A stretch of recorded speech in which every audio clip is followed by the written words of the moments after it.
What is up, you guys? It's your boy Nathan, and we're back with another video. We have a big UFC fight this week with the culmination of this season's Ultimate Fighter between a featherweight champion of the world, Alexander Volkanovski, taking on Brian Ortega. Let's get into it. So we have 21 and 9 Jessica Andrade taking on Cynthia Calvillo, fifth in the world. I think this is a contenders fight. Jessica Andrade, new to the flyweight division.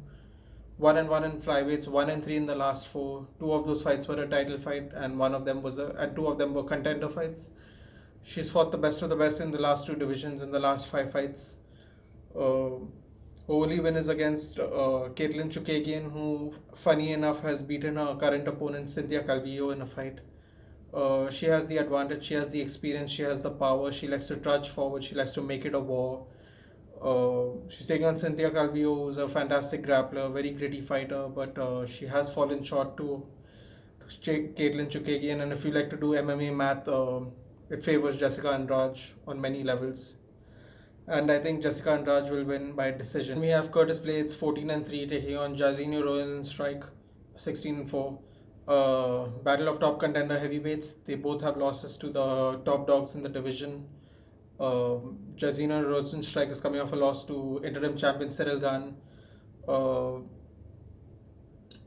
He has lost a very important fight. He's taking on Curtis Blaydes, who has lost to Francis Ngannou twice and Derek Lewis, who are both ranked above him right now. So he's in a bit of a tough situation.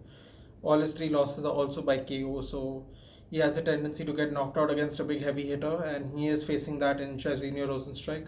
Curtis Blaydes, however, has the advantage in the wrestling department, and he has to use his grappling and try to win by ground and pound, basically. So I expect Curtis Blaydes to win within 2 rounds, TKO on the ground, Curtis Blaydes. We have a rematch 17 years in the making. We have Nick Diaz taking on Robbie Lawler. Nick Diaz coming back after 6.5 years without a fight.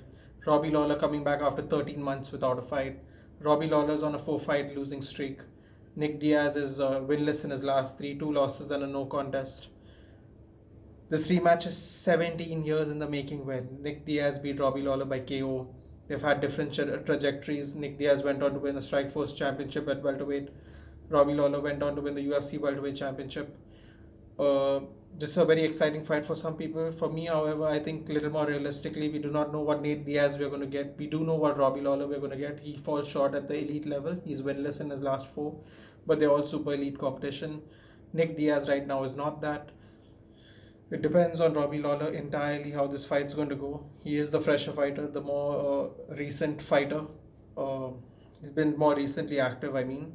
And I think Robbie Lawler has a chance to get this win back. So I'm saying Robbie Lawler for the win.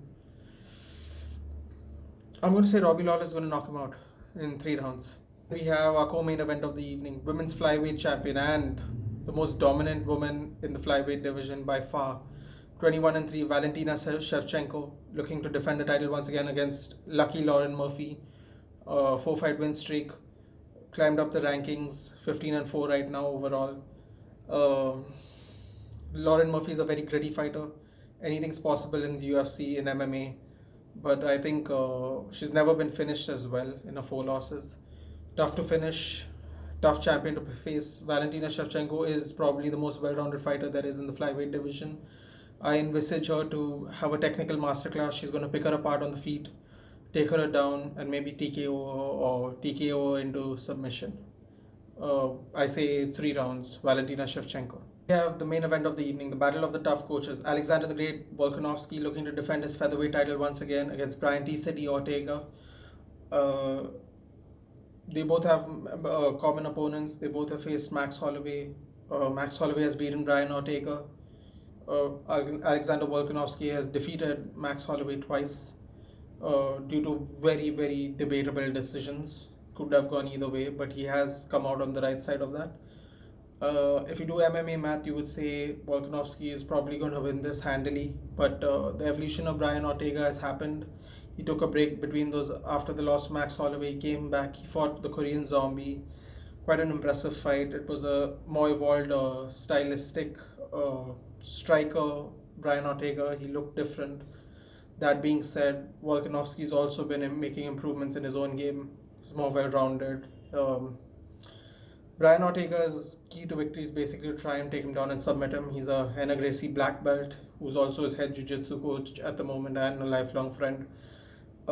It's very key for him to take down. Takedowns are going to be the key determinant factor, I think, in this game. When he fought Max Holloway, they never took each other down. It was more on the feet. So Brian Ortega has to test him, and we will find out if Alexander Volkanovski is capable to the test. In my opinion, I think this is going to be a hard-fought victory. I think Alexander Volkanovski is too well-rounded for him. I think he is going to keep him off the ground. I say Alexander Volkanovski by decision. If you like the video, please like, share, and subscribe, and I'll see you in the next one.